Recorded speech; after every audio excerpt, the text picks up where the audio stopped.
Let's do a few of the miscellaneous examples. Let us start doing it. Come on to page number 308, illustration number 9. Let's read the question first of all. Total assets of the firm of Amar and Akbar is rupees 6 lakhs, in which cash is included of rupees 40,000. Net assets of the firm are rupees 4 lakhs. The proportion of capital and general reserve is 4:1. The capital of Amar is in excess to capital of Akbar by rupees 80,000. The realization account loss is 80,000. Firm is dissolved. Prepare dissolution account. Now friends, ये जो prepare dissolution account वाला question है वो long question के हिसाब से it is okay. But what I have observed, they are going to ask you prepare opening balance sheet. क्या पूछेंगे वो लोग हमें? प्रिपेयर ओपनिंग बैलेंस शीट, यानी ये वाला क्वेश्चन ये पूछेंगे हमें. ये जो आपको यहां तक की जो इंफॉर्मेशन दी है, I am sorry not till here, यहां तक की जो इंफॉर्मेशन दी है यहां से लेके उसके बेसिस पे हमें पूरा बैलेंस शीट प्रिपेयर करना है. 3 मार्क्स के लिए ये वर्थ एग्जांपल है. ठीक है, let's check, let's verify. Illustration number 9. क्या प्रिपेयर करना है हमें? Balance sheet. What's the issue? If needed I will make the working notes over here. Alright, वो जो पजल्स उन्होंने दिए है उसको सॉल्व करने के लिए.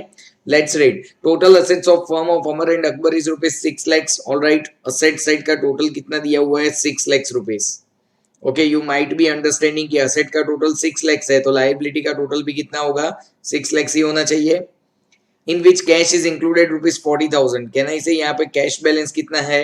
40,000 रुपीज का कैश बैलेंस है. Net assets of the firm are rupees 4 lakhs. Okay friends, what we mean by net assets? Do you know the formula of net assets? It is total assets minus total liabilities. Now friends, अगर net asset उन्होंने 4 lakhs दिया है, total of the asset is 6 lakhs rupees, so minus total liability बचा. How to find out? If I take up total liability over here, we'll get 2 lakhs rupees liabilities. Late me write down. Total liabilities is 2 lakhs. यहाँ पे assets के बारे में और कुछ नहीं बोला है तो can I write down other assets as a balancing figure. 40,000 rupees का कैश बैलेंस है तो कितना बचेगा? 5,60,000 rupees.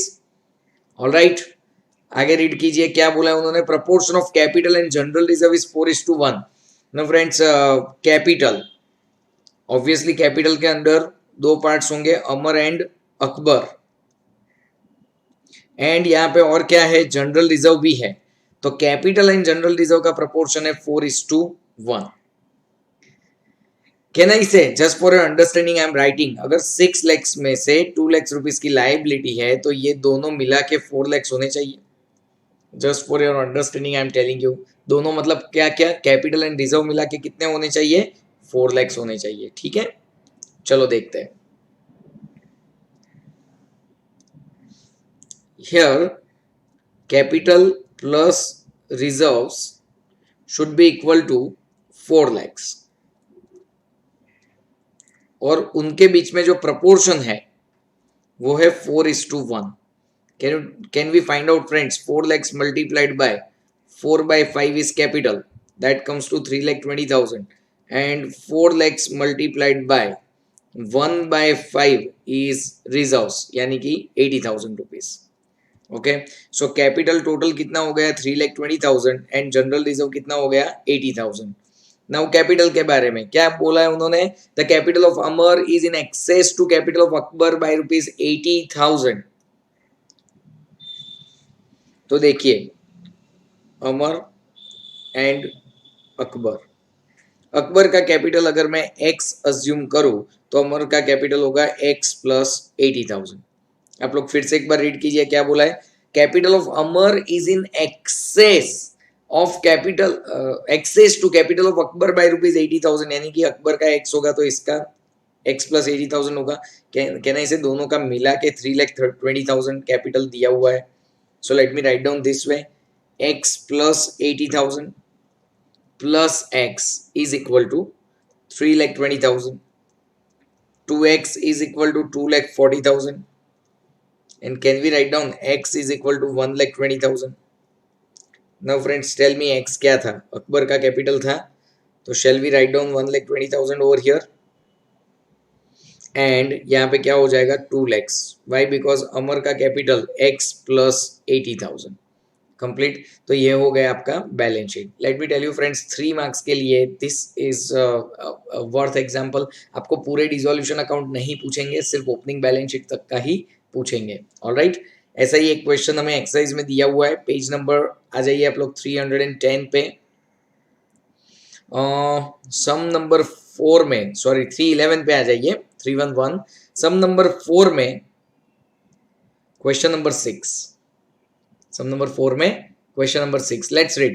Total assets are of rupees 1,50,000 of the firm A and B, where cash is of rupees 10,000 is included. Net assets of the firm are rupees 1 lakh. The ratio of capital and reserve is 4:1. The capital of A is more than of B by rupees 20,000. Loss on realization and firm is dissolved. Prepare opening balance sheet and ascertain opening capital of A and B. This is a perfect question for 3 marker. Alright, आप लोग एक काम कर सकते हो, same to same question है, illustration 9 जैसा ही मैं यहाँ पे करवा रहा हूँ, लेकिन आप लोग जस्ट यहाँ पे वीडियो को पॉज कर दीजिए and try it on your own, and after trying this example just play the video. Alright, ठीक है, मैं आगे कर रहा हूं. चलिए, सम नंबर 4 में सब पार्ट 6 क्या प्रिपेयर करना है हमें? एक छोटा सा बैलेंस शीट प्रिपेयर करना है. Okay, what is the total of assets? Total of assets is 1,50,000 they have given. Yes, उसमें से 10,000 का कैश बैलेंस है. सो कैश बैलेंस यहाँ पे कितना आएगा? 10,000. तो क्या नहीं, इसे कुछ और नहीं बताया है तो अदर असेट्स लिख दूंगा मैं 1,40,000 रुपीज का. और बताइए, net asset of the firm is 1 lakh. Now friends, working note, net asset is equal to total of asset minus total of liability. चलिए चेक कीजिए, net asset is 1 lakh, total of asset is 1,50,000 minus total of liabilities. Total liability is equal to 50,000.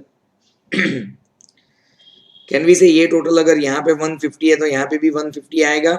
Liabilities are 50,000. That's what we have found out. आगे क्या बोला है? Ratio of capital and reserve is 4:1. Can we say friends, यहाँ पे capital आएगा ए और B का, पता नहीं कितना, और दूसरा एक कैटेगरी है वो है रिजर्व्स का. सी, कैपिटल प्लस रिजर्व, क्या नहीं से कुल मिला के 1 लाख होगा? कैसे? Total is 150 over here. अब देख रहे हो यहाँ पे, उसमें से 50,000 की लाइबिलिटी है, तो बाकी बचा वो कैपिटल प्लस रिजर्व होगा, जिसको हमें 4:1 में डिस्ट्रीब्यूट करना है. Can I write down 80,000 and 20,000? 4/5 1/5. Reserve में जाएगा 20,000, कैपिटल में जाएगा 80,000.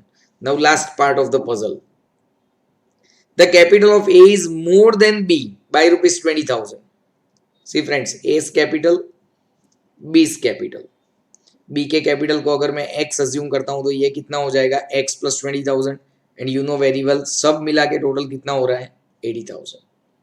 Can I write down like this? x plus 20,000 plus x is equal to 80,000. 2x is equal to 60,000. x is equal to 30,000. Now friends, x यानी b का capital, तो ये कितना हो जाएगा? 50,000. x यानी b का कैपिटल 30,000 और ये हो जाएगा 50,000. सो टोटल हो गया 80,000 and that's all. Balance sheet हमारा प्रिपेयर हो गया. See friends, these are very easy example. एक आध बार अगर आपने देखे हुए हैं तो बहुत ज्यादा इजी है ये क्वेश्चन. ऐसा एक क्वेश्चन हम लोगों ने ऑलरेडी किया हुआ है. You can do it on your own, try it on your own. Very easy question. And same way some number 7 में they won't ask this, they will ask you to prepare balance sheet. ठीक है, चलिए करते हैं sum number 7. Naresh and Shaivil are partners sharing profits and losses in the proportion of 2:3. On 30 September 2016 they have decided to dissolve the firm. On this date, their capital was rupees 6 lakhs and 4 lakhs respectively. Total liabilities of the firm are rupees 6 lakhs. The balance of accumulated debit balance of P&L, ध्यान में रहे, is rupees 1 lakh, cash balance 1 lakh. 50% of the assets of are realized and dissolution expense. Let me tell you ये realize क्या हुआ, क्या expense हुआ, we are not bothered if we want to make only balance sheet. If we want to make only balance sheet. All right, चलिए columns prepare करते हैं हम लोग. ये था हमारे लिए sum number 9. Let me make just balance sheet. Let's see क्या लिखा है उन्होंने. उनका profit sharing proportion not bothered. 30 सितंबर को उन्होंने डिसॉल्व करने का डिसाइड किया. कैपिटल कितना है 6 lakhs and 4 lakhs. Let me write down. Capital account Naresh and Shaivil 6 lakhs and 4 lakhs. Can we make a total to 10 lakhs? Next is total liabilities of the firm is 6 lakhs. Liabilities दिया हुआ है हमें 6 lakhs rupees. They are saying that debit balance of P&L यहाँ पे आएगा profit and loss account debit balance is 1 lakh and cash और bank का जो बैलेंस है वो भी कितना दिया हुआ है 1 lakh rupees. बस डन, इतना ही इंफॉर्मेशन दिया है. So can we make this total 16 lakhs rupees. Keep it over here. दोनों साइड का टोटल तो सेम ही होने वाला है. यहाँ पे क्या आएगा 14 lakhs rupees will be the other assets. It may include current asset, fixed asset, tangible, intangible, anything. All right. So here we have prepared this kind of balance sheet. Is it fine? So this is end of miscellaneous example, and with that I am finishing off with chapter number 7 part 1. Thank you so much for watching.